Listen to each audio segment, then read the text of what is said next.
Message is being broadcast by the Department of Defense of the Republic. At 2 a.m. Eastern Standard Time, multiple unidentified objects were confirmed to have entered Earth's atmosphere. Discovery Houston, 20 seconds to LOS speed drift. Contact, nice, you're in orbit. The first message that comes to you is you are a divine being. You matter. You count.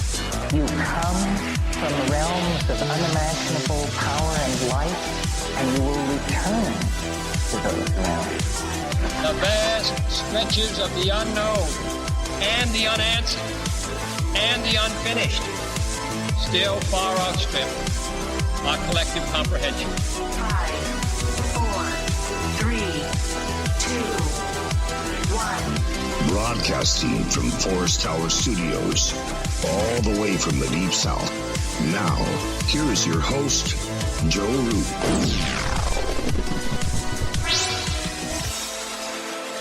Good evening. I'm Joe Roop, and this is Lighting the Void. It is Monday night, December the 10th, on into the 11th, as the new moon is over and the moon is beginning its wax. Tonight, we're going to be discussing the Bob Lazar film. Just to let you know real quick that we are live on KTLK Digital Broadcasting, The Fringe FM, and our website is lightingthevoid.com. So tonight, after toiling with thoughts over the weekend of Bob Lazar and that new movie release, I decided maybe we should look at the Bob Lazar story. Corbell's new film is out, and it's on everybody's mind. What I really want to do, and what we really should do, is look at this case from a layman's point of view and look at the evidence tonight for this short Monday night program. And so you and I hopefully will know where we stand on the subject of Bob Lazar, S4, flying saucers, and Element 115. Now, regardless of your predetermined beliefs on UFOs and flying saucers, it is a subject from a seeker's point of view that you have to consider.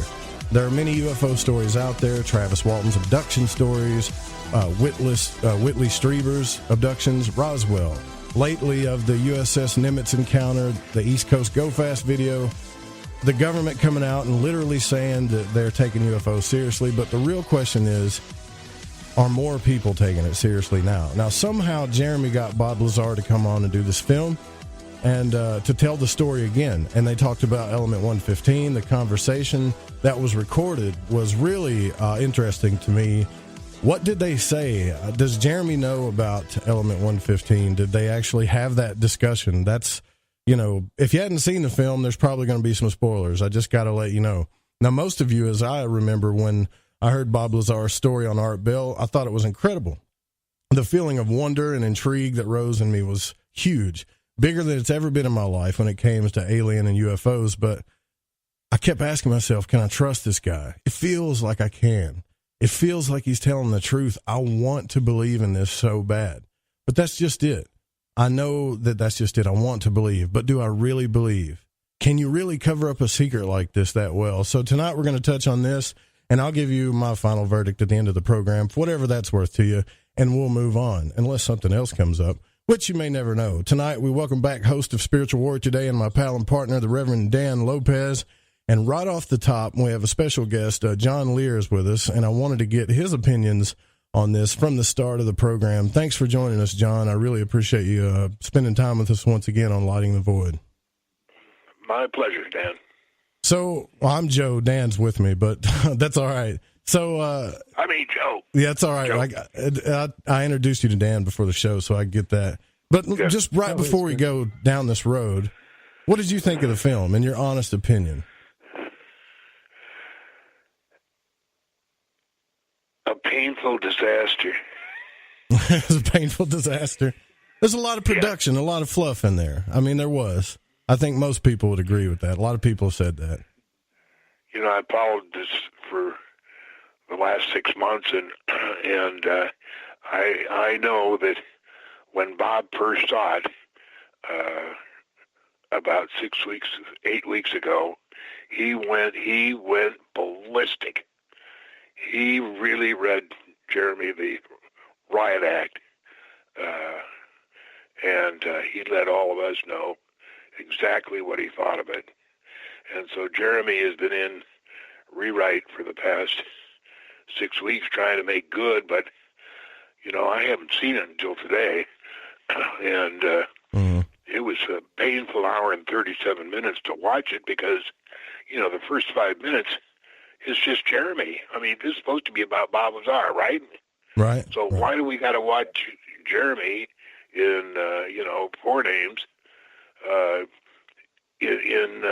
doing different things, and all throughout the movie, it seems to be just what Jeremy thinks about Bob Lazar.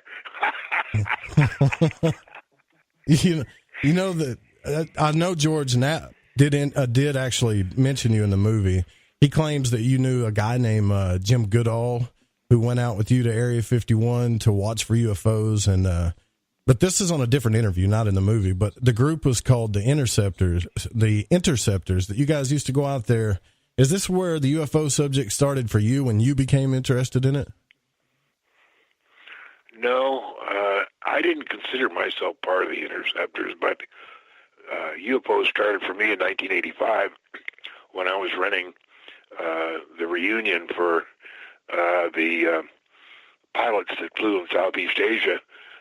Not in the yes, in the military, but mostly CIA, CASI, Air America, those guys. And I ran into a friend who had been a Raven, and asked him where all he'd been for the past few years, and he mentioned Bentwaters, and he flew A-10s there. And I said, "Oh, Bentwaters, that's where that flying saucer supposedly landed in Christmas 1980. He said, "No, John, not supposedly. It did." He said, "I didn't get to see it because I was confined to quarters, but I know the guys who did." And that's really what kicked it off for me, that, I said, "What, this stuff is real?" And he said, "Yeah, it sure is."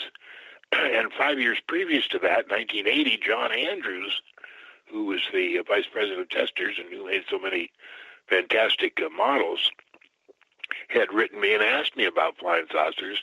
And I said, none of it's true. Don't give it a second thought.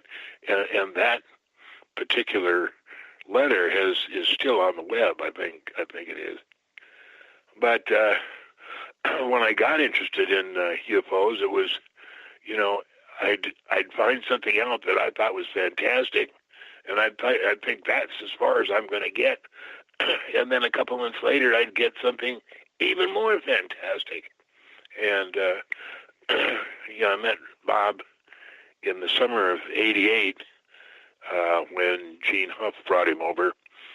Gene was going to appraise my house, and he needed somebody to hold the other end of the measuring tape, and that was Bob Lazar. And Bob brought his folder with both of his degrees from Caltech and MIT with him, and left them with me. And of course, they were stolen. We had no idea at that time how important all this was going to be. And Bob didn't believe in UFOs at all. He thought me and Gene were nuts for even talking about it, because he said, "Look, you guys, I worked at Los Alamos. I had the highest clearance you could get. If there had been anything like this, I would have known about it." And it took us, a few months to convince him to at least consider it.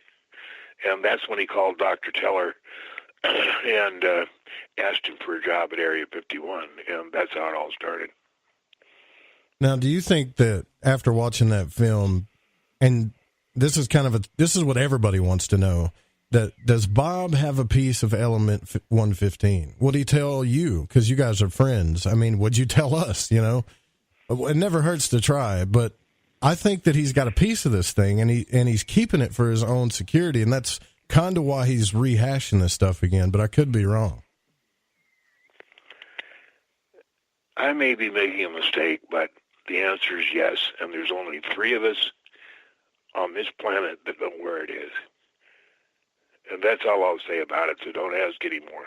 I got you. It's the topic that's on everybody's mind, but another thing that people talk about is like Bob's integrity, right? So they go back into the, like he said, the minutia of his upbringing and all of that stuff, all of his schooling. But when you listen to the guy speak, he seems he seems integral to me. Why do you think that that's the only thing that they go after is his background? That's all they can do is question his integrity because it doesn't line up. But I don't know. I can't figure out why it doesn't line up. I mean, how could these people go in there and just wipe out all of his background and history as far as his education goes like that? They are so talented, they can do much more than that. And, you know, this whole thing started when Mike McClellan, who was MJ1 and there at S4, he wanted to let some of the information out. They decided the public's got to know some of this. And they wanted to let it out in a way that they could, if it went bad, if the public went nuts, that they could say, no, we were just kidding, you know, it was just a fraud. We never knew Bob Lazar, you know, that's all BS. So they picked Bob because he was so knowledgeable. I mean, every scientific interview they gave him 3, he was so far ahead of them, and he just aced every interview. He was really intelligent, but the most important thing was his background. And Bob had been involved in a lot of things, unsavory things. For instance, house in Reno called the Honeysuckle Ranch, and a few other things. And they could immediately, instantaneously discredit him if they had to do it. So that's why they picked Bob Lazar. Now, they also picked him because they knew that Bob was very good friends with me and would instantly tell me what was going on, and then I would instantly blab it to the public. They knew that. And that's how everything came down, and the whole person behind this was MJ1 Mike McClellan, and that was his idea. Excuse me. So that's how it went down, because, you know, when Bob went up to the test site the first time, he came over to my house, and, you know, as he usually did in the evening, and he's just sitting there, and he said, I saw a disc today. And I said, what? He said, I saw a disc today. And I said, theirs or ours? He said, theirs. I said, did you go to Groom Lake today? He said, yeah, I just got back. I said, well, what are you doing here? I said, why don't you work there for a couple of months and find out what's going on and then tell us? You've got to know that they followed you here. And he said, John, I've seen you take so much crap over the last 5 or 6 months over this that I had to tell you, it's true. I saw it. I touched it. It's real. And that's what he said, and that's how it all started. Do you get to keep in touch with Bob as much as you'd like to? Not as much as I like to, but I talk to him all the time. You know, a year ago, he saved my life because I was, you know, from my airplane accident in 1962, and I broke my back in 2008 up at the mine, and I've had all kinds of things wrong with me, and I was taking opioids, right. oxycodone, and the DEA last year came out with an edict that all of us that were taking opioids had to go to a pain management facility to get our prescriptions. Yeah. So people who were schooled in that. So I was assigned a pain management facility here in Vegas, and March 31st went there and gave a urine sample, and they wrote me out a prescription for my oxycodone, I think it was. And I go home, and 2 days later, the doctor calls my wife, Marilyn, and says, we can't handle your husband anymore. And she says, why? She says, because he's taking methamphetamine.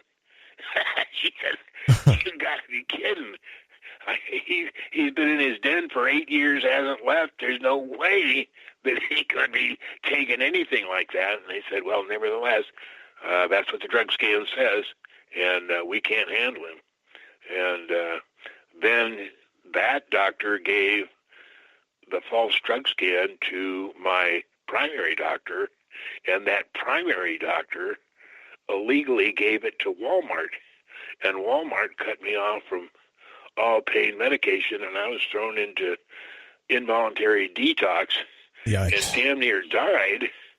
And if it hadn't been for Bob Lazar, who's the one that told me about Kratom, I wouldn't be here. But yeah, I called Bob a couple weeks into detox when I knew I wasn't going to make it. He said, well, look, try this stuff called Kratom, and I'll have Goofon bring some over, Goof on his Gene. And so Gene brought a bottle over and saved my life. And I've been taking Kratom ever since then. I take a couple spoonfuls every 6 or 8 hours. And I keep in touch with Bob all the time, ask him questions or something comes up or whatever.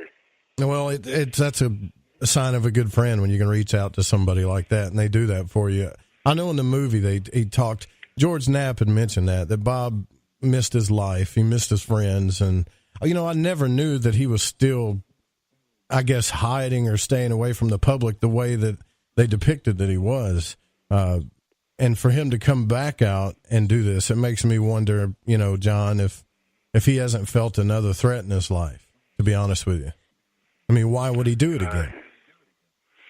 Well, he did it because Jeremy could be so ingratiating. I know he was, he filmed me for 2 years, was going to make I forget what the name of the movie was, but he's very good at ingratiating himself. And he spent 2 years in my home here, coming up here every couple of weeks from Los Angeles, and he had his pick of all my Bob Lazar memorial and videos. Oh. And that's where a lot of that stuff for that movie came from.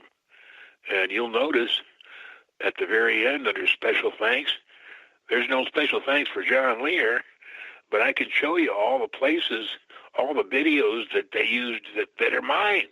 I shot them. And so, I'm not bitter or anything, but I just, wanted to mention that, I don't think that's all that fair, but I understand. I would get that too. If it were me, I would totally understand. I would feel that way. I mean, if that happened, if it was my films.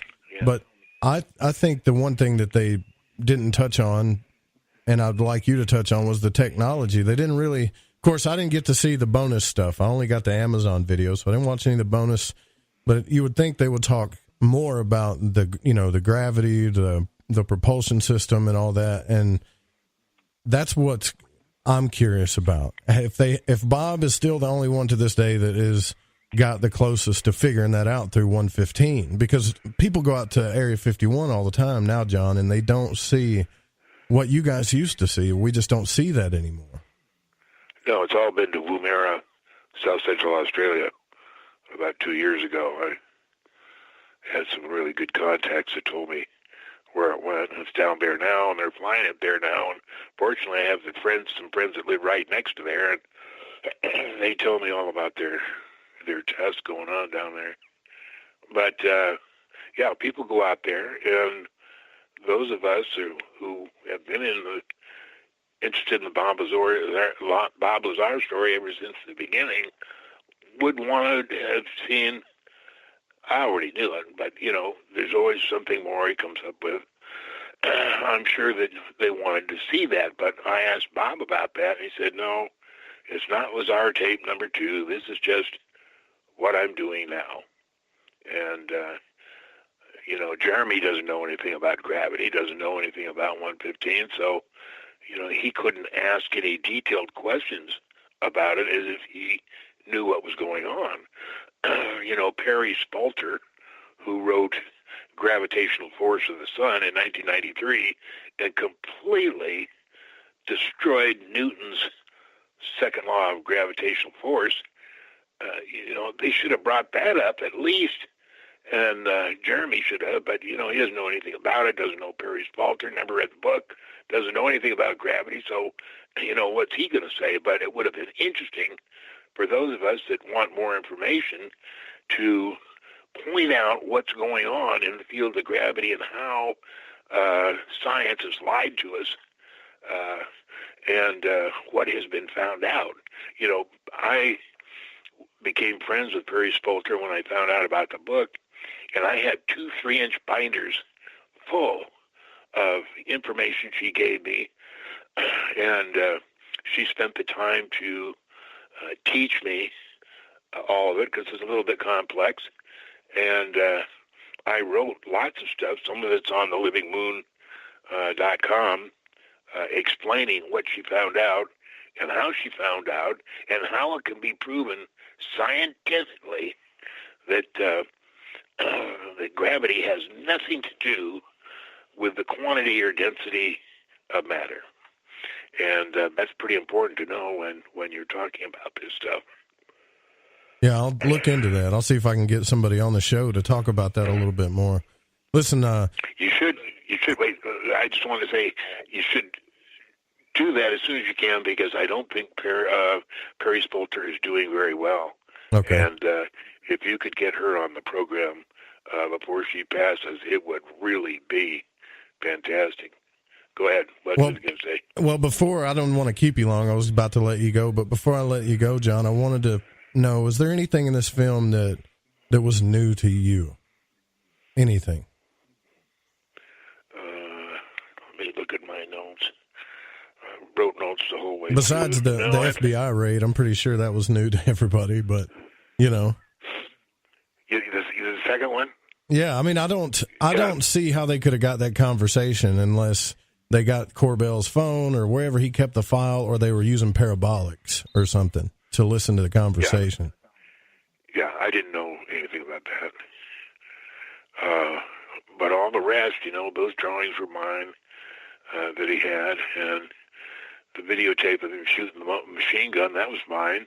That's my Lincoln 1974 Lincoln Continental. He's behind shooting it, and the film, the day that he was first on Channel 8, that's my film. I shot that out on the front lawn. That's done at my house, because he wouldn't go anywhere other than my house to film it. And Channel 8 sent up the satellite truck, and he sat in the front seat of that in my driveway to do that filming. And of course, I'm out there with my video camera filming everything, and that's what you see in this film.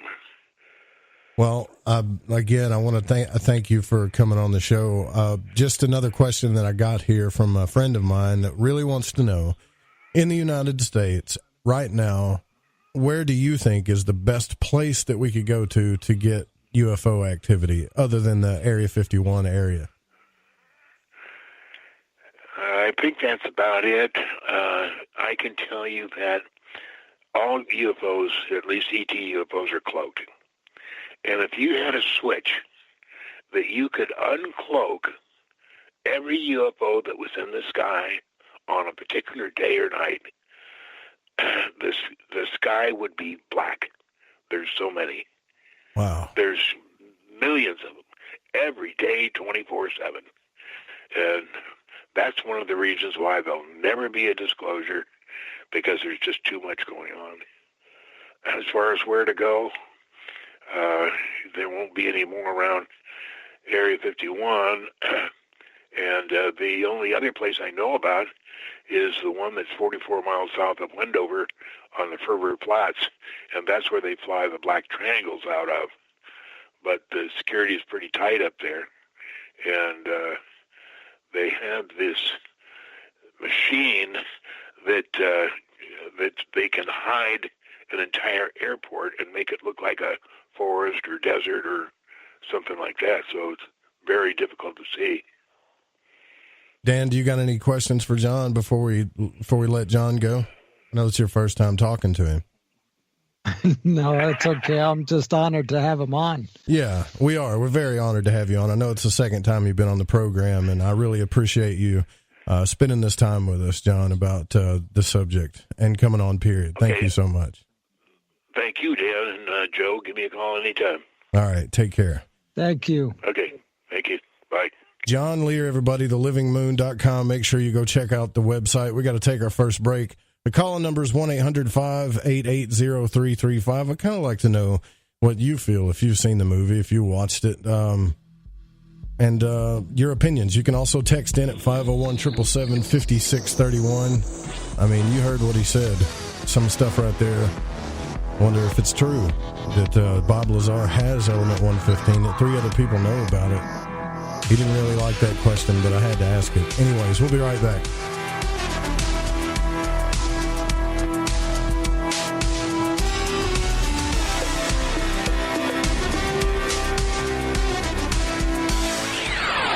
You're listening to Lighting the Void Radio.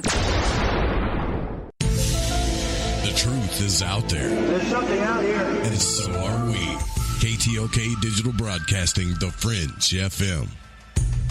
Do you ever wonder why there's so much show in politics? Do you ever wonder why America's not getting fixed? Ever wonder why our media is not reporting the news? They report only their biased opinion. Are you tired of feeling like a controlled rat? Do you wonder what's next? If you're looking for answers, join me, Ronnie McMullen, for my new show, Deep Waters Radio. That's Deep Waters Radio. Monday nights, 9 p.m. Pacific, right here on the Fringe FM. Hi, this is Aaron Hunter, host of Real Paranormal Activity, the podcast where we tell real paranormal experiences of people from around the world. And we also conduct interviews with authors, investigators, psychics, and mediums. Real people, real stories, real fear. Thursdays at 6 p.m. Pacific, 9 p.m. Eastern on the Fringe FM. See you then. Hi, guys. Matt Ray with America's First News. And if you're like me, you're probably still looking for that special Christmas gift for your wife or girlfriend. Treat her to the very best this year. The world's softest pajamas from Pajamagram. Because they are the world's softest pajamas, they're lighter than a cloud, softer than a bunny. They're like cashmere, only better, and you'll love the way they look. She'll love the way they feel. The softness, the warmth, the comfort. And if you're like me, you can't stand wrapping presents. It's tough to do. Well, get this. Pajamagram includes free gift packaging. All you have to do is make the order, and delivery is guaranteed by Christmas. Plus, they're backed by a 100% lifetime guarantee. You risk nothing but the look on her face, guys, when she opens the Pajamagram. So go to Pajamagram.com right now. That's Pajamagram.com. Tell them Matt Ray sent you. That's Pajamagram.com. Tell them Matt Ray sent you. When I'm done running with the wolves after hunting down a half-ton bison, I look forward to a mind-teetering escapade evening on the Fringe FM. So, you love talk radio? Then you'll love TalkStreamLive.com. TalkStream Live is always on, 24/7, with the best streaming talk shows. Find your favorite talkers and discover some new ones. It's free, readily available online or on mobile with any smartphone or tablet. Finding your favorite talk shows all in one place has gotten a whole lot easier. Just go to TalkStreamLive.com. Be sure to download the free apps from Google Play or the iTunes App Store. This is Cortana from Shift Happens, telling you to pour a glass and park your ass, because you're listening to KTLK, The Fringe FM. Shithead. Folks, this is very important information. What's to be said about CBD? AncientLifeOil.com. Our CBD is made from hemp and has 0.003 THC, which means this wonderful product won't get you high, no matter what amount you take. What does CBD do for the body? My hands are tied. But you can Google CBD benefits and be astounded. When you're finished reading, you'll want to log on to AncientLifeOil.com. That's AncientLifeOil.com and purchase. Life is good when you feel good. People are tired of pain. People are asking for non-GMO organic products to help them with, you fill in the blank. Legal in 49 states, and again, our CBD is made from hemp. Ancient Life Oil is about helping people. One by one by one. If you wonder how good the product is, the CEO takes it every day without miss. AncientLifeOil.com. That's AncientLifeOil.com. Have a great day. Howdy, this is Catalina, and you're listening to Lighting the Void with Joe Roop.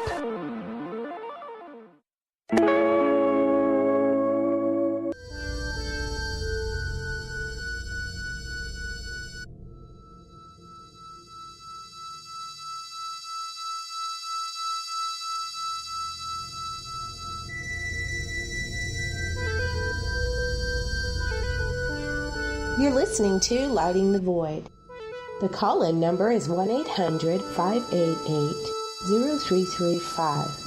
If you would like to text, you can text in at 501-777-5631.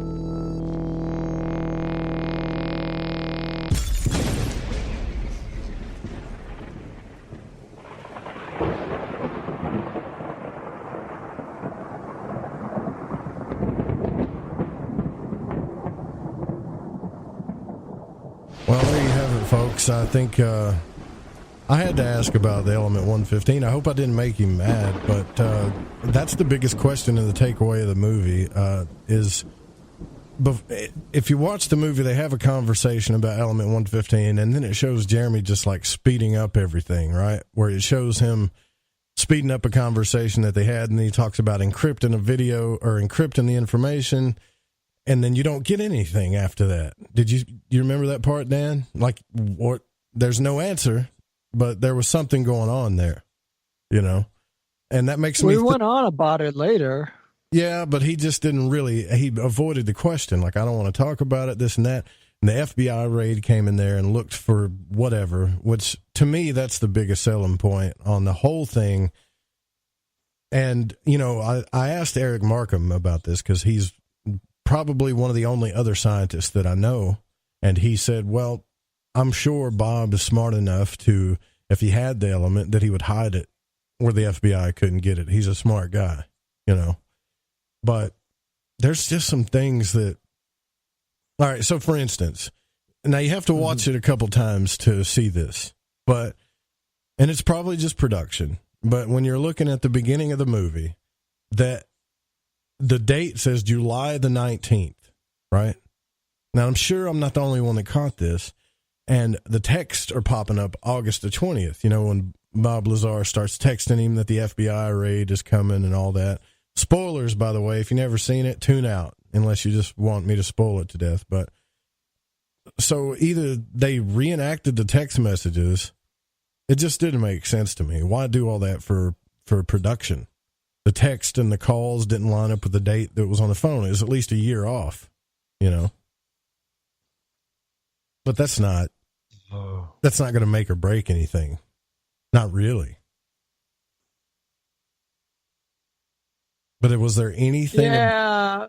It just seemed weird. No, didn't it would have to be for production. It would have to be for production. I don't know why they would miss that detail, though. That's like stupid. But yeah. No, I know. If you're doing a reenactment, I mean, even you set back your phone, you know, it's like, hello. It's everything. It's a prop. Yeah, I know. I was like, did I just see that? Did those messages come in August and his phone saying July? And he's getting raided by the FBI right now. Are they in a time warp or something? You know? No. See that? Right. This doesn't take anything away from Bob. Because Lazar, when Bob Lazar was saying that, he was saying that after the fact, you know, that he wanted to call him and or text him so he could call him. He didn't want him to call Bob, but he wanted Jeremy to text him so he can let him know. But meanwhile, this had already gone down. This whole event, that whole raid thing had gone down. You're saying he probably texted him a year after or something. Yeah. Okay. That could be. But does this film, we all have our personal experiences from Bob Lazar. Everybody, I mean, mine was the Art Bell interview. The biggest interviews was Bob Lazar, John Lear. I think once or twice they were actually on the show together. Just fascinating information. We had already done a show about letting the past 30 years go. Granted, we have. But in order to move forward, I guess it might be right to pull out the story and look at it again. I've got listeners asking me what I thought about it. Does the film itself make me believe in the story more than it did before? A little. I got to say it does, a little bit. The FBI raid did it for me. What about you? Wow, I just disappeared. I'm sorry. I was like, yeah, what happened? I was just thinking it's so the whole timing and everything like that was so weird in my life at that time, because in 1989 I had went over to California, and from California in 1990 I had gone over to Vegas, and I stayed in Vegas for almost a year, and or for over a year.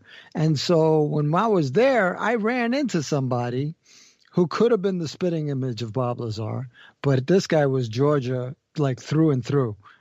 you could not shake the difference in the mannerisms and the accent and everything. But he was like 6'2". He was smart as a whip. He was building lasers in his freaking bedroom and stuff, and all kinds of nonsense.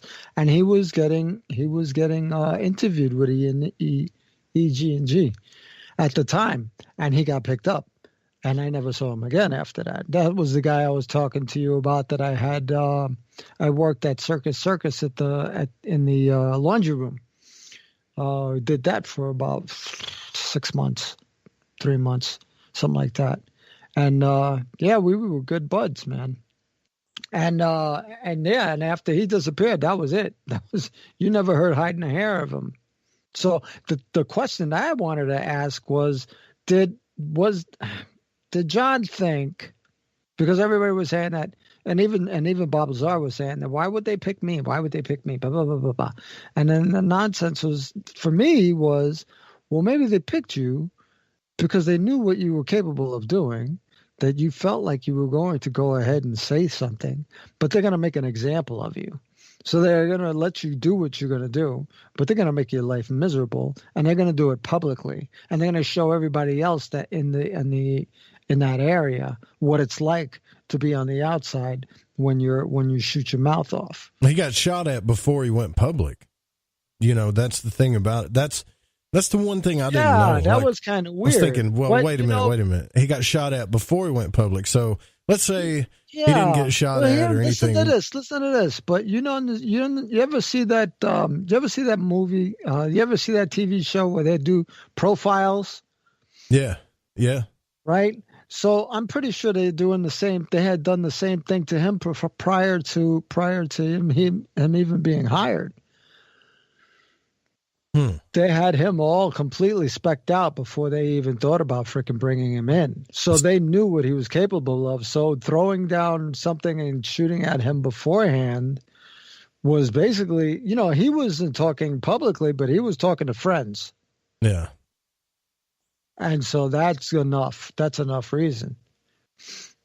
Well, back in the day, they did have Carnivore and all of that stuff that they were tracking all the phones. All the phones were bugged. So you think they knew they were already going to do this to him? Like, okay, we're going to get this guy to work for us, but then we're going to make an example out of him. Is that what you're saying? I have good... I have good reason to believe that is quite possible. But does this film okay, you believe in the Bob Lazar story, right? I mean, I can kind of tell you do a little. Yeah. Does this film that came out make you believe in it more? No. It doesn't. So why? Because he had already gone through the polygraphs, and even the guy who was given the polygraphs was like, yo, I gotta show you this, because this guy's off the charts freaking online with everything. I can't find anything wrong with it. And three other polygraph takers had looked at the results and came up with the same conclusion. This guy he's saying the truth. He's saying he's saying the truth. All the questions and the whole battery that they had given him, they couldn't refute the results. Yeah, they're pretty smart. Like they would already, like Joseph saying, they'd already set up their patsy, but they underestimated the guy. They underestimated him. Do you think they knew he would go out and just start blabbing? I think they underestimated him, and to the point where it was a scary deal. Whether or not this 115 is out there in the wild, they would have taken him out. That's just what happens with him. I mean, saying, "Oh, my back tires were shot out." I'm like, no, that dude, they'll scare you, but then they'll make sure whatever is going to happen is not going to happen. Now, I've already asked Corbell to come on this show. I don't know if he will or not. It may not be big enough to him. This show is kind of scattered, so don't let the numbers fool you. Our biggest numbers, I mean, we had over 1,000 live listeners last week. That's pretty good for live, so on the Fringe FM. But anyways, I think Jeremy knows. I think Jeremy knows about Element 115. Possibly John Lear just told us that he did, but he doesn't really want to talk about it. But and then a few other people know, which I believe that, because Bob wouldn't be dumb enough just to, say I'm the only one that has it. He had to put it out there somewhere just in case something happens to him for insurance. That's why he's doing this whole thing. That's what really got me about this. He's doing all of this, not because he wants to tell the United States about aircraft or anything, but because his life was threatened. And that's why in 89, when the story came out, that's why he went and done all this for insurance. Does that sound right to you? I mean, I've heard some bangers in my day. I think that's a good enough motive, but I don't think that would stop the powers that be to take someone out. I mean, they look can't at take JFK. him out. If he ends up dead for some freak accident, right? Everybody's going to know what happened. But you also have an instance in there where he was saying that which is funny, because when John was saying that Bob would come back and he would tell him that he saw things, but Bob was saying that he was in the movie that he didn't remember nothing, that he was going through some trauma psychological hypnotism that they were putting him through, so that whenever he left there, he pretty much didn't remember jack, when he got out of there. So he was just, doing his thing, come back in, and he said it himself. He was like, yeah, I'm getting yelled at, but yo, man, show me all this good stuff. The film kind of the film weird. Does make me believe in it a little bit more. I was always kind of skeptical because I told you guys I've met some really good liars in my day. I'm talking about pure sociopaths. I've met people that believe their own fantasies. Yes, they could pass a polygraph test. I've witnessed them firsthand lie to people and paint stories around their life that thousands of people believe. Okay, I've seen it. That you just described my ex-wife. Right. I'm not lying, yo. I am not lying. But I don't think Bob's one of them. I don't think he is either. I mean, I've seen people go off and they completely split to the point where they don't even track you anymore.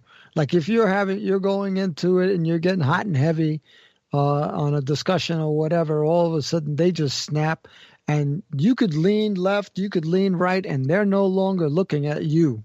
They're not following you, but they're still yelling and screaming and talking or whatever they're doing, but they're not tracking you at all. They're in another world. They're another person, and they completely believe what they, Oh my God. It is kind of weird because I've met some really good liars. Scary. But you're going to say, Joe, you've met some really good liars, but you believe Bob Lazar and you believe John Lear. Yeah, I kind of do. You got to be able to, you got to judge character. Yeah. I do. And you have references to go by. It's not like, you just say, oh, you believe this, but you don't believe this and stuff like that. I was like, right. Well, if you put your experiences together, you have some kind of reference point. If you just go into a willy-nilly and start believing everything that everybody says, well, that's a different story, so have some reference points. So Joe's got reference points, and, hello. John Lear came on this program more than once and talked about what happened to him medically that I've seen people go through, that you wouldn't really believe that anybody would come on the radio and admit some of the things he's admitted. Personally, it would be hard for me to say, even if I got it for a plane wreck, even if I got pills for a plane wreck, it would be hard for me to come on and say my body was addicted to them I went into withdrawals and I had to get kratom, which, by the way, they're trying to make illegal all over the place. So if you use that stuff, stack up on it. I mean, buy as much of it as you can, because it's already illegal here in Arkansas. But and that's totally irrelevant of the movie. But to me, it's the same detailed story. I mean, I think he's telling me the truth about Bob. I think he's telling me the truth about Element 115. I just don't know what it is. I don't understand the technology of it. I've watched the films over and over again. I've watched him talk about the technology. That's the one thing that I cannot wrap my head around, is how that's even possible. I mean, I know it's a science we don't understand, but how is it possible that a machine can bend space and time like that? It's the one thing that is hard. I guess if there was something really hard for me to believe, that would be it. I've never seen a flying saucer. I've never seen a UFO that, to be 100% honest with all of you, I've never seen anything in the sky make a maneuver that doesn't make sense in my life. I've seen things that shouldn't be there, but I've never seen that. Not that I'm sure I'm going to now, but. And Tim goes out to these areas all the time, man. And he's filmed countless, if people don't know who I'm talking about, it's Tim Doyle from UFO Seekers. He's filmed countless aircraft, countless night skies, possible UFOs, and he's been all over. And I think maybe he's caught, in my opinion, 4 or 5 real good UFOs that I might consider alien technology. And yet, they're all over. John's telling us they're everywhere. They're just cloaked. That's some scary stuff, man. Are they really? They fly over my house right now in the hundreds, just cloaked. Well, if you even use infrared, first of all, they're the ones you can see, and then there's the ones you can see in infrared. Well, in infrared, you can only see them in infrared. You can't see them, or nighttime goggles, or whatever you want to call it. But you can only see it in that spectrum, and there are other spectrums. You understand what I'm saying? So it doesn't mean just because you can't see it doesn't mean it's not there. Do you know anything about? I understand that. But how did they get that conversation? How did the FBI reference the conversation that Jeremy and them had about Element 115? It can't be parabolics. They had the phones. Man. They started the conversations. They had the phones on them. That's it. End of discussion. So they're smart enough to hide 115, but not smart enough to turn their phones off? Obviously. I don't know. But I do have a clip I'm going to play here when we get back from this other break of Bob Lazar talking about the technology, and see if you can wrap your head around this stuff, because this is the one thing that I think we should be paying attention to. It's not, I don't care about his schooling. I've been online, and that's the only thing that people talk about to try to discredit him is his schooling. Even if we did have access to 115, 9 out of 10, 99.9999999 of us would not be able to know how to utilize it. It would take us forever to get to that point, to understand all the mechanisms that comprise to make it functional. Because, like you said, first of all, it's this one cone. It's made out of sliced discs, and the one cone is then sliced individually, all about, and then it's separated and it's put back together. I'm like, what? I was like, holy, what? Yeah, well, he said none of this makes sense, but this is how it works. And it didn't make sense. And I was like, well, that's definitely something not of this earth. So, yeah, well, some civilization had several billion years to comprise this goddamn thing. So... Yeah, I was trying to get Markham on here to describe some of it, but shit, I just missed somebody's phone call. Sorry about that. Yeah, sorry about that. Yeah, the calling number. I looked on the phone the other day, Dan, and I don't know how to turn this thing off when we're not on the air. And somebody called this number when we were off air, and they waited for 4.5 hours and listened to that hold music for 4.5 hours. Look, guys, we go live. God bless that person. We go live at 9 p.m. Pacific, except for Mondays. Mondays we're on at 10 after Deep Waters. Okay? Just so you know, I know it's a little confusing, but I have my reasons. But we're going to go ahead and take this break. When we come back, I want to play the sound clip, and I want you, some of you guys are big into science fiction. You know how detailed a story writer can get. I want you to listen to this clip and tell me if you think this is science fiction or science fact. I think it's science fact.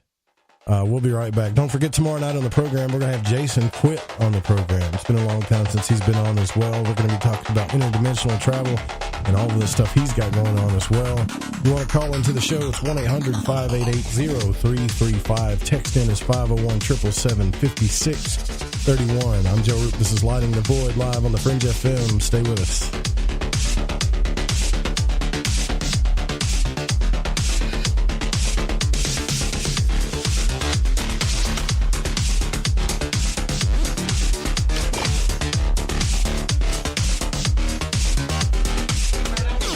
Get this man to the ER stat. Right away, doctor. We see this every day. Heart attack or angina pain due to blocked and clogged arteries. Chelation can remove obstructions or blockages from arteries and help avoid painful and expensive surgery. Now there's Angioprim. It's a liquid oral chelation product that you take with juice. You start to feel the results fast. Angioprim increases blood flow all over the body, and that means more energy and strength to take on the day with less aches and pains. 60 years of research has gone into chelation, and Angioprim is the result. A safe and easy way to unblock your veins and arteries from buildup that slow circulation. Paging Dr. Jones. Please report to the emergency room right away. Log on now for a special radio offer from Angioprim. That's angioprim.com/radio.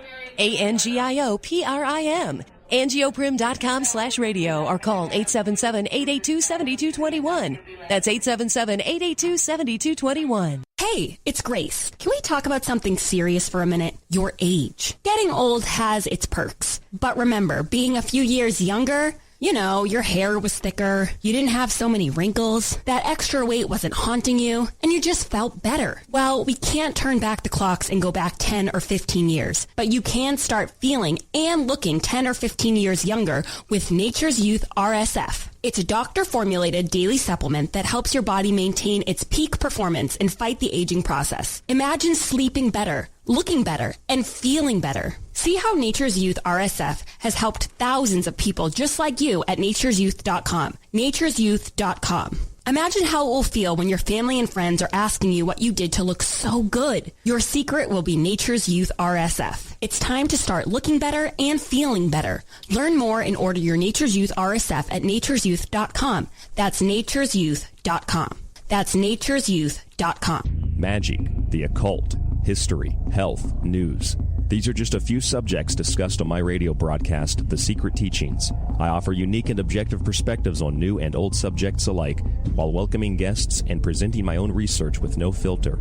Visit my website for more information and to subscribe to my archive at www.thesecretteachings.info. And find me on The Fringe FM live Monday through Friday, midnight Pacific, 3 a.m. Eastern on The Fringe FM. Hi, this is Sammy. Join us in the Deep South as we're lighting the void with Joe Roop on the Fringe FM. Do you want to lose weight but have no idea where to begin? The Fast Start Diet, a 3-day weight loss plan, is the answer. 3 days of nutritionally balanced, calorie-restricted meals delivered right to your door. No shopping, no measuring, and no cooking. Everything is prepared for you and ready to eat at home or on the go. The Fast Start Diet has all the amazing benefits of intermittent fasting without starving. We've helped thousands of people who have struggled to reach their weight loss goals. Isn't it time we helped you? With the Fast Start Diet, you'll lose weight and feel great. Find us on Amazon or go to faststartdiet.com and use promo code POWERSAVE to get 10% off your first box. And as a special bonus, we will include our #1 rated appetite suppressant spray free with your order. Whatever your diet plans are, start with us at faststartdiet.com and use promo code POWERSAVE.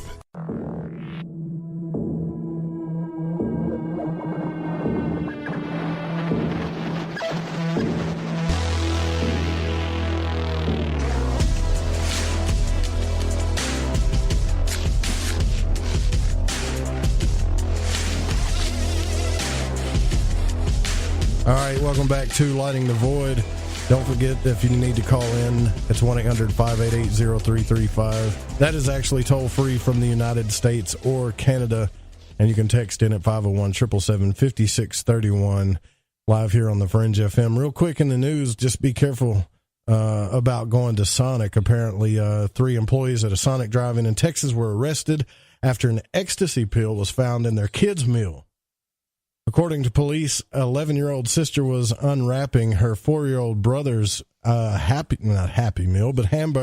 and they found a little pill in there.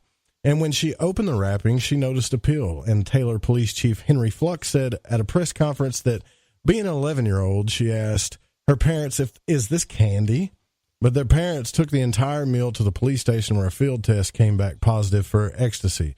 What a piece of crap, whoever did that. You know, they arrested this guy. Good. 30-year-old manager Tanisha Dancer along with 2 workers. God, don't they screen people before they do this? This is what I looked through the news, folks. I really did. We found water on an asteroid. Okay. But this freaked me out. I had to talk about this. But tonight we're talking about Bob Lazar. John Lear was just on the program and discussed his thoughts on the movie and gave a little bit of feedback. Now, before the break, Dan and I were discussing about the film, if it made us believe in the film anymore after we watched it. I know that Dennis just put in the chat room that Jeremy's getting slammed on social media. Look, this is what I'll say, because I don't know if the guy will ever come on here and talk or not, but if I was him, especially after what John Lear said, but that's one thing. You got to have balls to go and get in these people's face and uproot them and talk to them to make a film. I'll give him that. That, you know, he had guts. He had the go-to to do it. He had the drive to do it. But I really do, and I have to agree with John Lear on this, I really wish there would have been more time taken on Bob and not so much the videos of him walking around and the refrigerator door shutting, Mickey Rourke just, blah, blah, blah, you know. I love Mickey Rourke, but I don't know. They must have paid him, the rumor is they paid him like $65,000 just to say that stuff. I didn't even know that's who it was. Mickey, yeah. So anyway, so the topic before we left was, hey, you guys read science fiction. Some of you I know watch Game of Thrones. If you read those books, you know how detailed they can be. Does this narrative sound like it's made up? And I've got just a few minutes of Bob Lazar talking about the technology, the alien technology here. And then we'll get right back with you after this. A grayish pewter color, the same color as the outside of the craft. There are no sharp corners anywhere. Every device in the craft, the seat, the amplifier housings, everything has a rounded corner on it, almost as if it was all fashioned out of wax and then slightly melted, so everything curved, even where the ceiling meets the floor on the end. Everything has a curve to it. Very, very plain, very wide open, very impractical use of space. And there are 3 levels. The lower level houses the amplifiers themselves that swing, the 3 of them. The center level is where you enter the craft, where the seats and the amplifiers are, and the top level is a small area, and I did not have access to that, so I don't know what's up there. Do you think they're alien craft or U.S. constructed? Absolutely alien craft, there's no question about it. Why? Well, first of all, the scope of the project was to back engineer it. If they were United States craft, we wouldn't be going backward trying to find out how they were built if we had built them.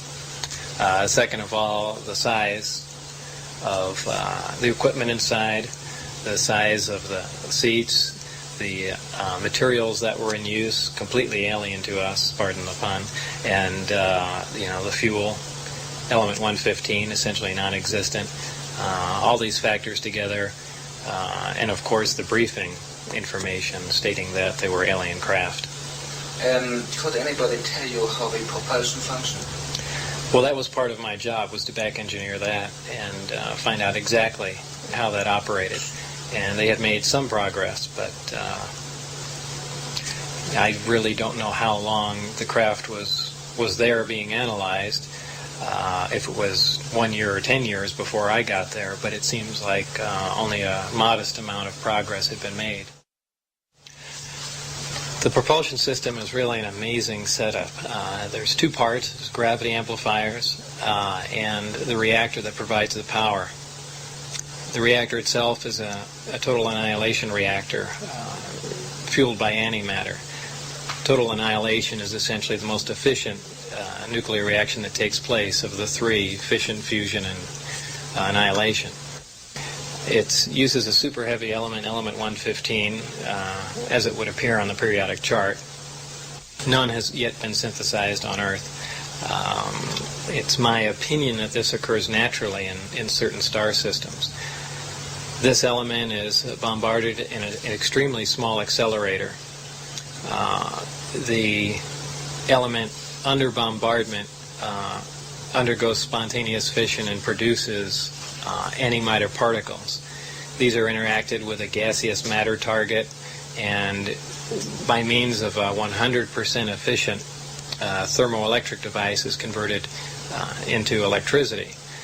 Now, 100% efficient any electric device is essentially impossible. The first law of thermodynamics says that's basically impossible. There has to be waste heat and things of that sort, but there's none detected in this system. It's another amazing form of technology. This tremendous amount of power the system generates operates the amplifiers, and also as a byproduct of the 115 undergoing this bombardment, it produces a very interesting phenomena, a gravity A wave, as it's known to be called. This gravity A wave it travels in almost the same way microwaves travel. This is essentially applied to the gravity amplifiers, and by means of the electric current also provided by the reactor, it's amplified and focused. The amplified signal is shifted slightly out of phase, and by virtue of that, they can repel or attract a gravitational body. The craft can take off on one gravity amplifier. There are three in this particular craft. When it's using just one amplifier, essentially pushing away from the Earth, it's known as Omicron configuration. For space travel, the craft will rotate up on its side, face the three gravity amplifiers at the target. They'll focus down on a single point some tremendous distance away, and the amplifier and the associated the associated reactor will be run up to full power, and they essentially pull the fabric of space, distort space and time toward the craft, so they can traverse a tremendous amount of distance in virtually no time at all. They're not traveling in a linear fashion. They're essentially bending space, the fabric of space, essentially, and gravity and time are all interlaced. When you start distorting gravity, you distort time and space along with it. And these aren't theories. We've known these for a while. We just have no way of controlling them. But apparently, the civilization has found out how. And did you people manage to fly one? They've done several test flights in it, not out of the atmosphere. These are short, controlled, low-altitude flights. Essentially, they have a prized possession here, so they're not going to risk taking this to a point where they could potentially lose it, as at the gravitational pull of the Earth, or going too high. But I witnessed several tests outside the compound, and also one, probably about 100 feet away from the craft. How did the craft behave in the flight? Very, very quietly. It lifted off. It made a slight hissing sound, a slight blue glow from the bottom, probably due to the extreme voltage that's present on the craft. After a short time, that disappeared as it rose and just gently glided, and later sat down. It was very uneventful, but almost totally silent. That's pretty... Anyways, that goes on and on. But does that sound something to you, Dan, that that he just compiled all in his head, right? That just came. Now, granted, I told you that I know some true sociopaths, but it doesn't sound to me that all that just came out of his head. I don't think he's making that up. What I did find interesting, though, is that he talks about how the craft, they actually turn their belly towards where they're going to go. Did you notice that? See, I always thought that they flew like if you threw a Frisbee, but he said that it doesn't. Even when they get to space, they'll turn their belly up and then focus on a point, and then and it just takes off towards that point. Yes. That yeah.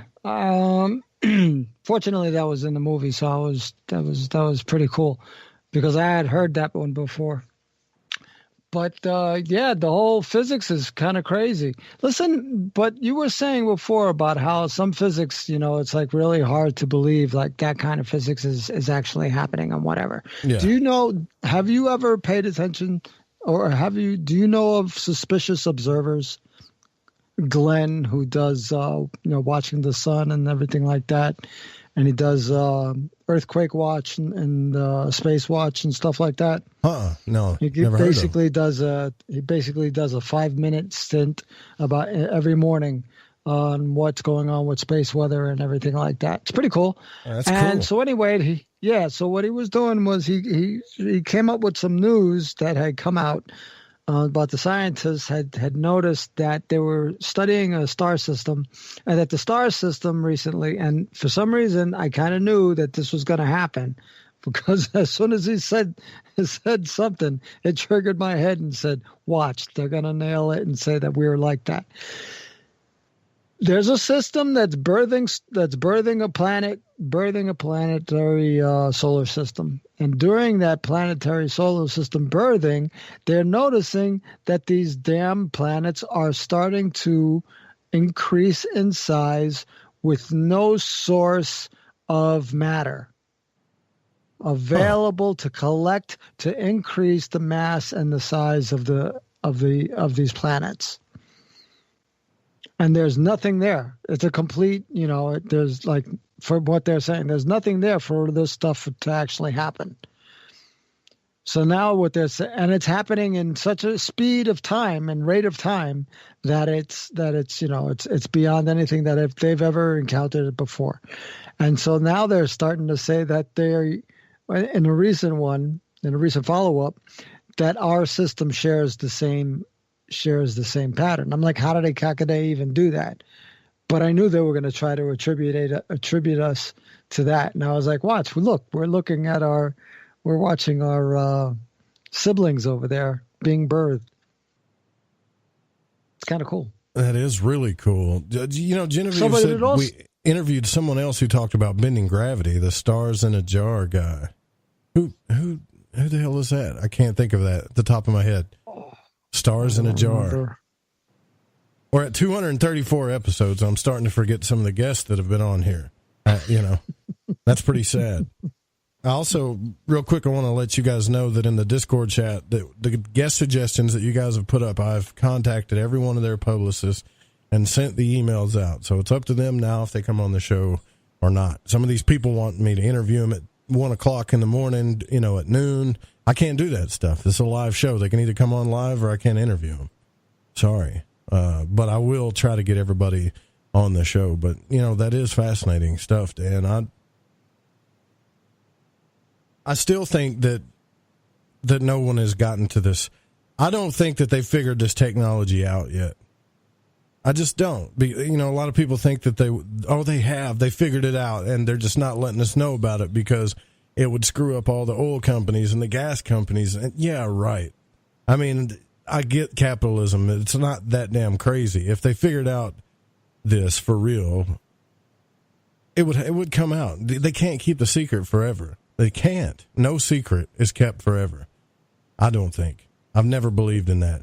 That's the one thing that's very hard for me to believe. I don't care how deep it is that secrets don't get revealed. And if you think I'm stupid for saying that, look what happened with this whole thing we're talking about tonight, Bob Lazar stuff. You can't keep things covered up forever. I know you don't agree with me on that, though, Dan. Some people die with their secrets. I'm not talking about cheating on your wife and stuff. I'm talking about big time secrets. Stuff like this. It's not going to stay under wraps forever. I don't think they figured it out.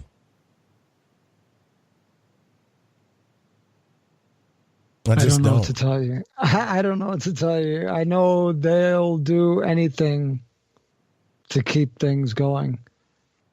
Look how many holistic freaking practitioners. I mean, no, just look at the amount of holistic practitioners who are dying by the freaking hundreds. Yeah. Every time you go on there, there's more names. There's some ones that are missing, too, that they don't know where the hell they're at. That's what happens. That's what happens. You know, this Lazar thing, I thought it was a good regurgitation of, but it was very vague and not as detailed as it could have gotten. And I thought they could have done a lot better job. Not saying that I didn't enjoy it. I did enjoy it, but I just, but considering the timing that it came out in and all the history that had happened from the time that I knew of it, because I learned of it afterwards, after I left Vegas and got into, and started digging deeper into and started digging into ufology and stuff like that. But, yeah, that the story had come up, and so this was a good rehash if you don't know the story at all, you know. But as far as, you know, being brought up to speed, I didn't think this brought anything up to speed. There is the only thing that it brought up to speed was the fact that, you know, he's still being freaking haunted and troubled by the powers that be. Oh, he did look afraid. I know what fear looks like. He still looked like he was on the edge. He looked like he was afraid. Yeah. I'm pissed. And rightly so. I believe, you know, you had every right to be freaking pissed off, you know. I mean, especially if you get close to things like that, you can't explain anything like that, and forget it. Well, that's because, tell me how pissed off you would be. Right, if this guy on the other hand.org went to every public record you can imagine, everything that you can imagine, and I don't want to go through all of it because it's a little crazy, but imagine somebody combing your life from the time you were born to everything. You know, they got from his birth. I won't talk about Bob Lazar's birth. 1984 shows his bankruptcy papers, shows Robert Lazar borrowed $4,000 from his mother, and at the end time of the bankruptcy filing, he only repaid $500. 1985, according to the bankruptcy papers, Robert Lazar purchased a Corvette for $19,000, repaid only $550 or $550. It was repossessed. This is why, I mean, wouldn't you be pissed off? There are 30, almost 50 dates on here where these people are just combing over his life, discrediting everything he's ever done, trying to make him look like an asshole. That's their job. And it's all about, bankruptcy. That's their job. Divorce. That's their job. That's their job to continuously discredit somebody's character in order for them to be less creditable when it comes to something like truth. I would be when it comes to something truth. Yeah, you'd be pissed. Well, they'll do it, and they'll keep doing it. And then there's this guy named Robert Sarbacher, and he was one of the top scientists who was out there freaking way back when, and he was a friend of Kennedy's and whatever, and blah, blah, blah, blah. And he was a part of, he was attached to the space program and whatever, and he got hooked up with Majestic and everything like that. They turned around and freaking made him a nothing. A nobody. He doesn't even have a Wikipedia page. And this guy was one of the top damn scientists out there. Top. That's insane, man. Okay, so you could be there at that position and turn into a nobody. I just looked at this and I was at first I was interested. And I was like, okay, 1989, that's when he went to KLS TV. Then in 89, he went on KVEG 840 AM. Then it shows, so when it comes to the good stuff he's done, they only talk about what happened. They don't give any of the details. But when it comes to the bad stuff, if you want to look at this, the link is the otherhand.org. They've got every single record of Bob Lazar's life on here. I would be so pissed off. If it was me, I'd be hunting down this guy. That's just me, though. And just give him a smack or two. Look here, the IRS places a lien on his house for taxes, 1993. And they stop. In 1993, that's where they stop. But it's 2018 now, so we all had a rough and rowdy past. We all had crazy upbringings. We've all struggled to get, most of us anyways, have struggled to get where we are. And I don't want to give you the number of how many people have filed bankruptcy in the United States.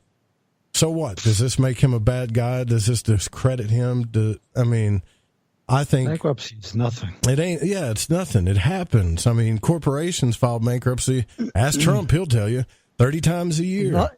It doesn't matter. It's nothing to be ashamed about, but they'll be quick to shame you for it. To think that they can put themselves better than you.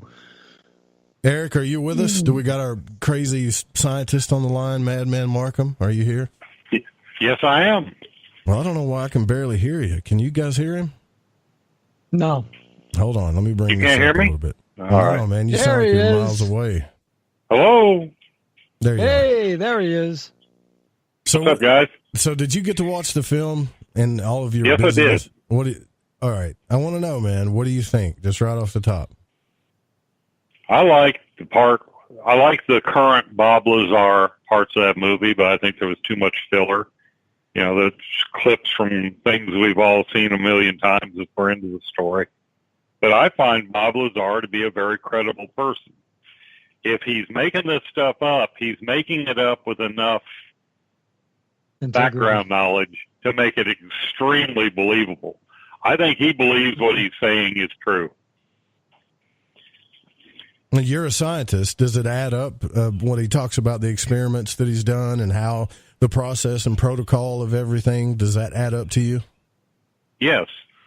And 115 does exist. It doesn't exist as a stable, it doesn't exist as a stable element that you can hold in your hand or look at, but it exists when they collide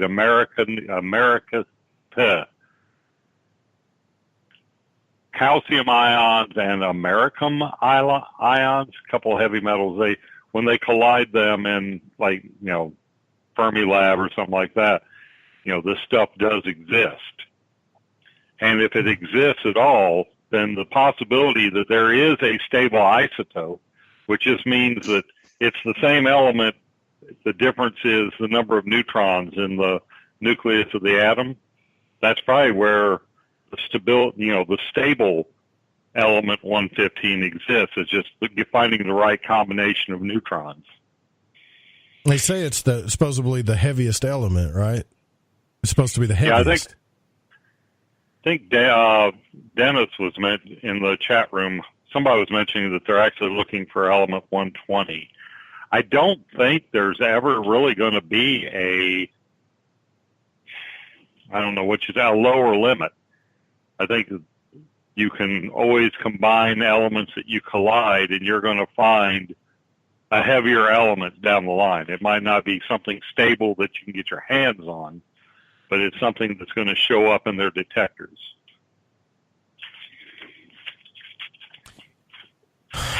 I give props to Jeremy Corbell. I really do, but I don't like talking bad about anything, especially when it comes to Bob Lazar. Who wants to talk bad about that? But damn, and there was a lot of fluff in that movie, wasn't there? I mean, just pictures of doors shutting and people walking, and it just it's almost like he tried to make it like Ancient Aliens. Not Ancient Aliens, but he tried to do Magical Egypt with Bob Lazar, if that makes any sense. He had a half-hour movie that he had to extend. So of course you've got the fluff with the old interviews from the 70s. You've got the phone conversations with George Knapp. Now, I'll give the guy credit for taking his half an hour of new information, or, his half an hour with Bob Lazar, and putting it in a presentable form. But yeah, I agree. There was a lot of fluff in that. But I don't know that I could make a better film with the same materials he had. So, hey, more power to him. Yeah, I don't either. I'm not a video guy, so I'm not. I guess I'm not that very good of a judge on that. That's why I said what I said also. That's why I said what I said also. It was, there's 30 years, man. You're talking 30 years. There's a lot of people out there who didn't know who Bob Lazar was, and they had no clue what this was all about at all. They didn't even know anything about S2 or S4 or whatever it was. Right. Well, I just think it's funny one of the things that makes Bob Lazar's story so compelling to me is I've been listening to this story since, back in the old days in the 90s. Things that he said 20 plus years ago, and we have it on film. So, we know that it's not somebody adding this to the back, adding it in to make it sound prophetic.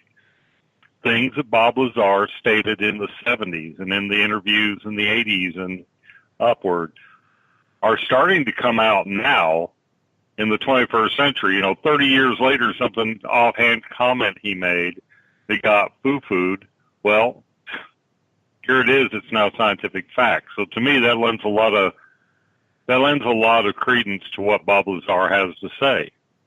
It's almost like it's slowly leaking out to substantiate his story. Yeah, like the hand scanners. Yes, that's exactly what I was going to say. How is he going to be able to describe something like that, so that you could actually picture it? It would be hard unless he drew it out. And I mean, he described it to a T, right down to the metal post in the middle of the board where you lay your hands. Well, he looks, I mean, honestly, the guy looks a little afraid, but I think he looks frustrated. If I could read his face in that film, he looks frustrated. You know what I hope, though? I hope that, I would be too. I hope Dennis is wrong. I think Dennis commented that in the Spreaker chat. I hope Bob doesn't go just totally back into seclusion, which I got a feeling that's what he's going to. We're up at our last break, but it would be nice. I wouldn't blame him. I wouldn't blame him either, but it would be nice if we heard more from him, so we can get a little bit more from this story. And in the last 30 years, if we're going to move on from that and try to get any more good information in ufology, we're going to take this story with us forever. I hope he doesn't go back into seclusion. We'll be right back.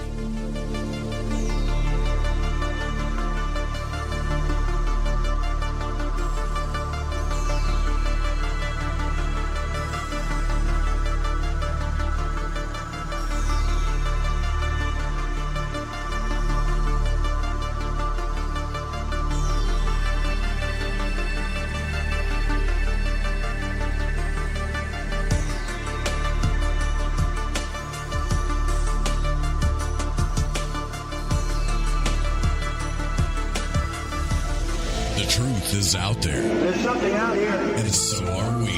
KTOK Digital Broadcasting, The Fringe FM. You're listening to Lighting the Void Radio. Who were the real ancient Egyptians? What is it about ancient Egypt that captivates us all? The critically acclaimed series Magical Egypt is back with all new episodes. Let Chance Gardner and company take you on another adventure through Magical Egypt in the new series Magical Egypt 2. Magical Egypt 2 attempts a forensic reconstruction of the science of the ancients through a study of ancient aesthetics. Also, the best researchers and authors in the field like John Anthony West, Graham Hancock, Laird Scranton, Robert Duval, Lon Mal Duquette, Aaron Cheek, and more join together to explore the topics of the esoteric, and the hidden messages of the ancient Egyptians. Just go to magicalegypt.com right now and put in the code word FRINGE and get 10% off any download or order, including the groundbreaking original Magical Egypt series, as well as the new episodes in Magical Egypt 2. Also, check out the great work and the companion series at magicalegypt.com. Click the banner on the Fringe FM or go to magicalegypt.com and use the code word FRINGE and get 10% off your order today while it lasts. All right, everyone, this is Justin from the UK. Excuse the chitty. If you're into the Fringe and you want to hear the brass tacks, my old china plate, Joe Roop and his guests on Lighting the Void will open your mince pies. You need to shut your north and south and use your 10-speed gears and listen to them bubble. You could hear a Barry Crocker, no Brussels, but he ain't no holy friar. Anyway, you beat a Barnaby Rudge and take a butcher's. So, you love talk radio? Then you'll love TalkStreamLive.com. TalkStream Live is always on, 24/7, with the best streaming talk shows. Find your favorite talkers and discover some new ones. It's free, readily available online or on mobile with any smartphone or tablet. Finding your favorite talk shows all in one place has gotten a whole lot easier. Just go to TalkStreamLive.com. Be sure to download the free apps from Google Play or the iTunes App Store. Hello, this is Vance Nesbitt. Take the time to expand your mind by listening to Lighting the Void with Joe Roop right here on the Fringe FM. Follow the Fringe FM on Facebook and Twitter at the Fringe FM.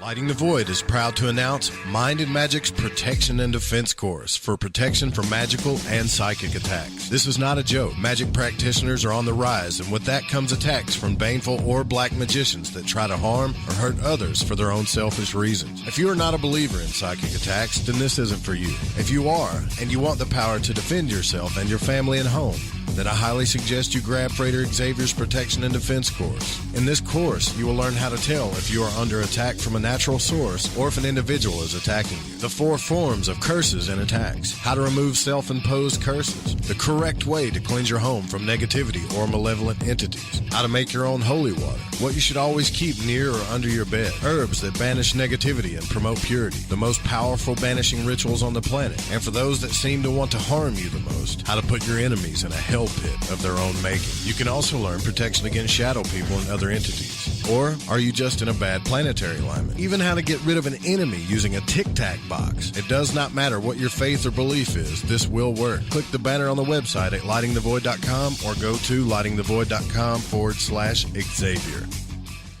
Want to know what's on the Fringe FM? Check out our schedule at thefringe.fm.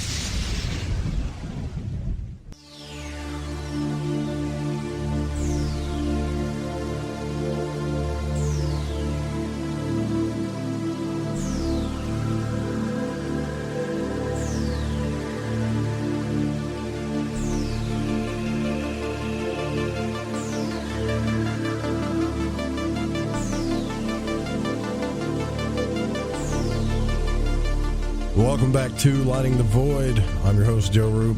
Early on the program, we had John Lear on to discuss the Bob Lazar movie. We're here with the Reverend Dan Lopez and also the partner on the network and resident scientist, Eric Markham. And we've been just discussing this. I think the reason why we brought this up is because we had a few listeners want to know what I thought about it. Now, I just done a show about moving on from the past 30 years, and bam, this thing comes up. And I really hope that Bob Lazar doesn't go back into seclusion. I'd like to see him stick around more. I'd like to see the guy do more radio interviews, tell us more, give us more insight into this. Because, I don't know, that's what I want. I know that's what you want too. But the thing about it is, the biggest takeaway from everything, in my opinion, and I'll have to agree with Jeremy and George Knapp on this, is Element 115. That conversation got recorded. I think Jeremy knows the truth about it. And I think maybe John Lear, who told us earlier that a few other people know about it, that it's real. And according to Eric, it's not pseudoscience. That's the biggest thing that people were saying, that it was pseudoscience, that it wasn't real, that it didn't exist, that it could never exist. And I think that we know that that's just not true.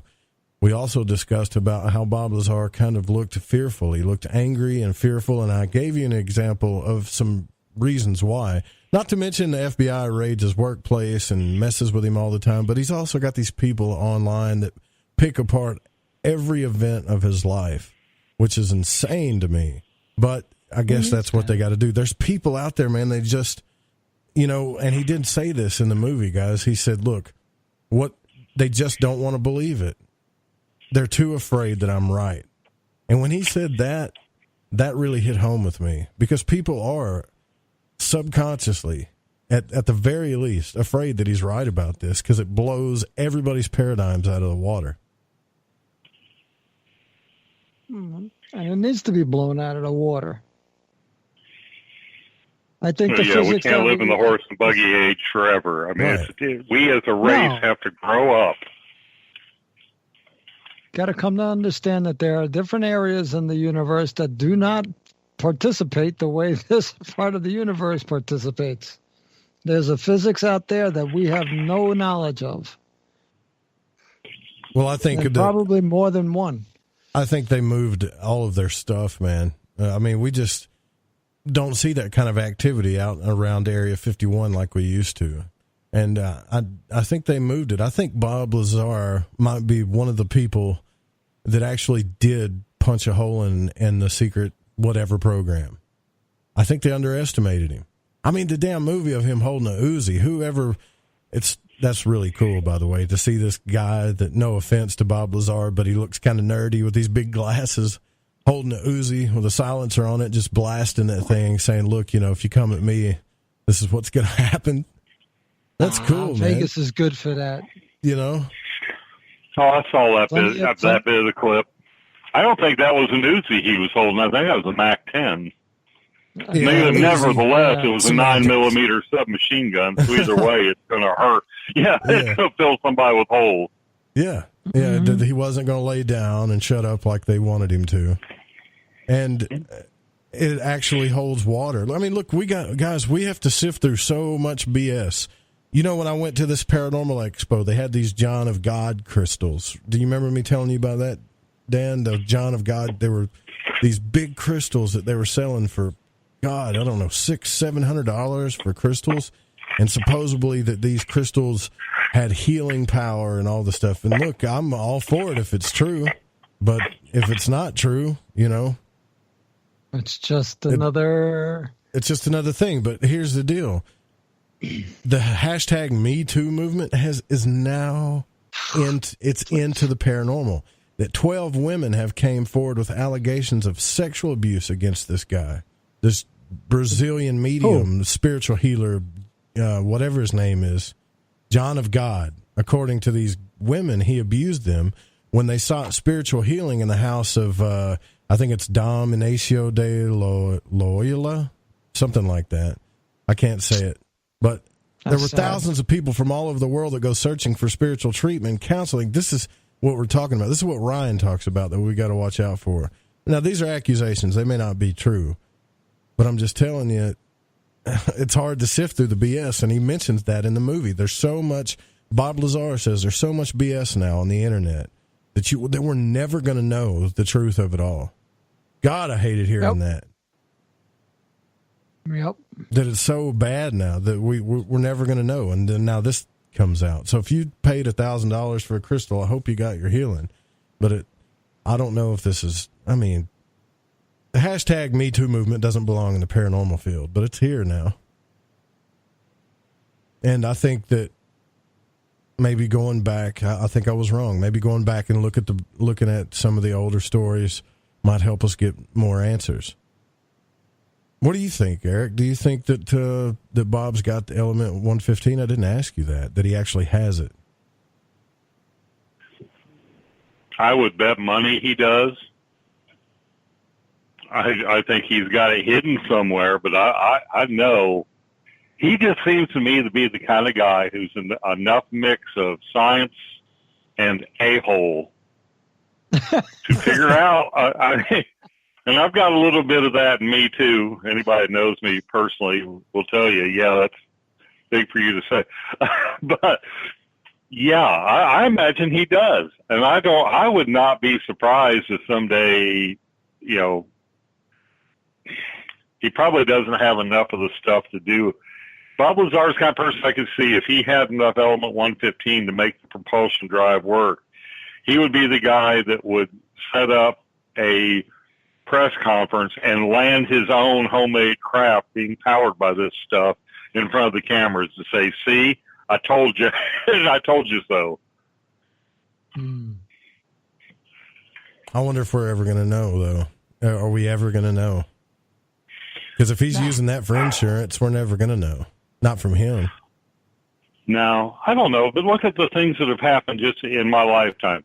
Area 51 is now a household word. At one point in my lifetime, Area 51 did not exist. Right. It was, it existed, but I mean, the government did not acknowledge that there was an Area 51. The NSA, National Security Agency, anybody who mentioned that was written off as a loon or a conspiracist, or they discredited anybody who said, hey guys, there's this ultra secret, beyond the CIA, there's this thing called NSA. And, now we all know the NSA exists because they got busted basically recording everything we say to each other. So you never know. I mean, it seems like every 5-10 years, another chunk of this story comes out. And it goes from, if you believe that, you're nuts, to now it's mainstream knowledge. So maybe another chunk will come out. You just can't look at the naysayers. I mean, if you're really going to explore this, of course there's going to be physicists come out and say what Bob Lazar is saying is crazy, because he's talking about, that's the one thing I don't think some of these naysayers they just don't get it. He's talking about a science that we don't understand yet. And we're not even capable of understanding yet. There's paragraphs and paragraphs that I've read of physicists saying Lazar's claims are crazy, this can't happen. But we know that the laws of physics change every freaking 20 years, man. It does. It's something that I want to know. I don't want evidence of anymore. I really want something more than just even circumstantial evidence. That word proof that we always bring up, that pisses people off too. What do you want proof for? You got all the proof you need. If we had all the proof that we needed, they wouldn't be making another Bob Lazar film. They wouldn't be talking about it. We don't have all the proof that we need. Well, think about it. Our society, our current culture on Earth, our current level of technology. I mean, we went from horse and buggies to space shuttles in a little over a century. When it comes to physics, when it comes to the nature reality, we're literally the caveman with flint and steel illuminating this tiny little corner of their cave. And for these physicists, when they come out and they say, this is impossible, and then 10 years later, we're doing it day to day. Don't forget, it wasn't that long ago that it was suggested by, top of the line scientists, the kind of people that, everybody would go to and say, they were like the gurus of science, said that if a human being went faster than the speed of sound, they would explode. They would die. And I mean, it doesn't take much to find, space travel was impossible. They laughed at one of my dad's best friends. People laughed at him and made fun of him his whole life up until the 60s happened, because he said that we would go to the moon one day. And that's Gary being a goofball. Yeah, well, there's footprints on the moon now made by human beings. So I wish I had a clip of Arnold Schwarzenegger's 5 rules of success. Rule number 2, ignore the naysayers. Yeah. Curiosity is really coming up in my head right now, Eric. You're a scientist. If this was you, if you were in Lazar's shoes, would you have put this information out the way he did? If this happened to you? Yeah, his early interview, I mean, it's right there in that movie. He's like, no, I'm not doing this for, for the warm, fuzzy feeling for humanity. I'm doing this so that for protection. He let that out. He said everything about that. He stated more than one time, because they kept trying to get him to say that he was doing it. He was releasing all this information for the good of humanity. He's like, no, I'm doing this as protection. I think once it's out there, he's no longer. Once the information he released is out there with his name publicly, he's now sort of protected. Right. Or he just simply, he's not worth the effort of killing now because the cat's out of the bag. Yeah. Mm-hmm. But that he's connected to it. So if something happened, they find him with a bullet wound to the back of his head. That takes whatever but I won't he do said. That. Oh yeah, or they might happen, and they'll call it suicide.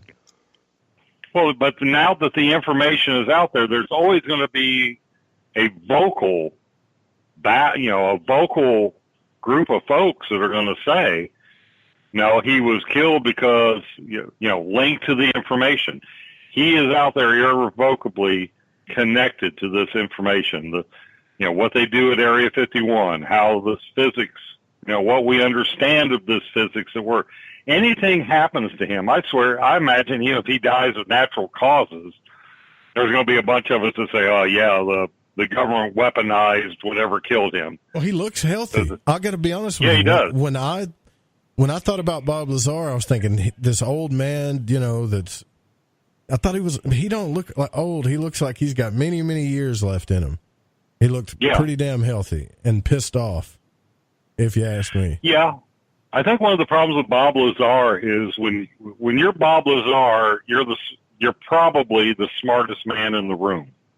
Yeah. And I think a lot of times what people ask him, or what, the demeanor he has is somebody who's having to slow his brain down to talk with monkeys. And I think a lot of the frustration you see in a Bob Lazar interview is him thinking, what a moron this guy talking to me is. Whether it's, I don't know whether it's, you could call it being that smart, or if he's arrogant, or, whatever it is. I always have the feeling when I hear him interviewed, or you can hear it in his voice, you can see it on his face on film, he's very frustrated. It's almost like, why don't you ask the right question? Or I've said this a million times before. Why are we going? It just seems like he doesn't have a lot of patience with the average human being. Yeah. I see some rumble in the Spreaker chat, too, about this John of God character and the Me Too thing. Look, guys, all you got to, I'm just going to touch on this real quick. All you got to do is listen to Amalia's podcast, Love, Sex, and the Hidden Agenda, and you got to be careful about what spiritual gurus you follow. I'm sorry if you guys bought a bunch of crystals from this guy and stuff. I really am, but I'm just saying, I think Singh is also right in the Spreaker chat. Just real quick, because I just saw this going on in there, that when you do your spiritual practice, you really need to do most of it yourself. It doesn't hurt to get guidance from other people, but don't just become a super fan of anything in the spiritual community. That's all I got to say about that. But anyways, yeah, so sorry about that. I just wanted to clear that up. I didn't want to stir up anything about this guy, because they're just accusations. They may not be true, but you know what they say about rumors, right? Most of the time they're true. Isn't that what they say about them? Well, where there's smoke, there's fire. Basically, if something comes out. No, they don't say that. But when it comes to this Me Too stuff, I don't think women are going to come out and say this stuff and lie about it. Not that many of them. I'm sorry to tell you. But You guys, seriously, if you go to theotherhand.org, you can see just how they picked this guy's life apart, Bob Lazar. I do want to mention that, I do want to thank John Lear for coming on the program. If Corbell did use all that footage, if that isn't indeed John Lear's footage, then I'll have to agree with... Should be. Yeah, I'll have to agree with John Lear that you should have gave him a little bit of credit on that, if that is his footage. I respect John Lear, too. I know everybody's got their opinions about John, but everybody's got their opinions about Bob. I think the one thing that I don't want to see is, and I know that's going to happen, is Bob Lazar is going to go back into seclusion, and we may never hear from him again. That, for some reason, I can't get over that. That bothers me. Well, he always was very selective, too. Do what? After John was saying how he was not very happy with the results of everything that went down, I wouldn't be surprised. And I couldn't blame him. And then in the raid also, on top of that, I was like, who needs all of this nonsense? I just feel... and for nothing? I feel like he's got I think he's holding on to more than just Element 115. I think there's some other information that he's still holding on to for protection purposes. And I want to know what the hell it is, You think he's got something out there that if anything happens to me, this is going to get released type of thing? Absolutely. David Adair, by the way, is the Stars in a Jar guy. Thank you, Genevieve. Told us the same thing. And people think he's crazy, but I've validated a lot of his patents. He's got information that he's just holding on to so nothing happens to him. A lot of people think he sounds nuts. But where are we going to go? Well, if you listen to his narrative about, what was he? Even 15, 16, and he's being taken to Area 51. The narrative itself sounds like science fiction, but the longer time rolls out, the more of what these people say, bits and pieces of it, come out. So you can't keep saying, or as general, public, you can't say these two guys are liars, and then every few years something they said comes out to be truth, and the naysayers are always, well, yeah, but he's still lying. Well, if they're doing it, they're Satan-class liars because they're mixing so much truth with their lie. I mean, if there's that much truth into what they're saying, it's no longer a lie. You can't keep holding on to that. And we all know some real high-class liars, all three of us. We know some. And they don't add up to Bob Lazar. They don't have this guy's credibility. They don't have this guy's intelligence. And you can, I'll say again, you can pick apart anybody's past. Yeah, he got involved with women and I guess a brothel or whatever, but come on. But in Las Vegas, in Vegas, Nevada, a brothel is not illegal. Well, it was the way he was doing it, apparently. But, I mean, he's a man. He's not some person. He's not like a god of ufology where he doesn't make human mistakes. So he's not a plaster saint. Yeah, I see a lot of people that are focused on that. But this guy, David L. Morgan, Dr. David L. Morgan, wrote a whole bunch of stuff that goes against Lazar's physics. But at the end of it, nobody asked the guy, well, he did say that this was an entirely different science, but whatever. We do got to get out of here, though, guys. Thanks for coming on the program, Dan, Eric. I know you guys are busy, so thank you for coming on and hanging out with me. Always a pleasure. Also want to thank John Lear for coming on the program. And don't forget, tomorrow night, we're going to have Jason Quitt, who's going to be back on the program with us. We're going to be discussing some more interdimensional travel and what Jason's been up to. So that's going to be an interesting show. And I want to thank all of you in the Spreaker chat, as well as anybody that happened to be in the Discord chat. We'll be back tomorrow night, 9 p.m. Pacific time, Tuesday through Thursday night, and then we come on Monday night at 10 p.m. Pacific. And don't forget that this show was produced by the Fringe FM and cannot be rebroadcasted or syndicated without written permission. And music, was by Chronox, Bundy, Space Station, and Kevin MacLeod, and Carbon-Based Life Forms. We'll see you guys tomorrow night. Thanks for coming out. Stay tuned if you're listening live for The Secret Teachings with Ryan Gable. Good night.